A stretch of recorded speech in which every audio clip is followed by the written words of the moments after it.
જય માતાજી। શું તમે જાણો છો આ અધિક માસની અંદર એક દુર્લભ સંયોગ સર્જાવા જઈ રહ્યો છે। તારીખ 15/6/2026 ના રોજ સોમવારે અમાસનો યોગ છે, જેને આપણે સોમવતી અમાસ કહીએ છીએ। આ દિવસે પીપળાનું પૂજન કરીને 1151 કે 108 પ્રદક્ષિણા કરીએ છીએ તો પિતૃઓને મોક્ષની પ્રાપ્તિ થાય છે।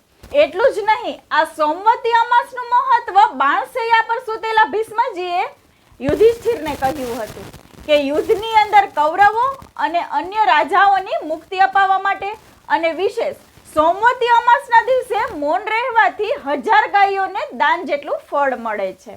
વિશેષમાં આ દિવસે શિવ પૂજન ખૂબ જ મહત્વનું છે। આ દિવસે શિવ અને પાર્વતીનું પૂજન કરે છે તેને શિવની કૃપા પ્રાપ્ત થાય છે। વિશેષમાં આ દિવસે બ્રાહ્મણોને સફેદ વસ્ત્ર દાન કરો, કાળા તલનું દાન કરો, ગરીબોને અન્નનું દાન કરો અને યથાશક્તિ આ દિવસે જરૂરથી દાન કરવું જોઈએ। તો આ વિડીયોને તમારા ફ્રેન્ડ્સ અને ફેમિલી સાથે જરૂરથી શેર કરજો। જય માતાજી।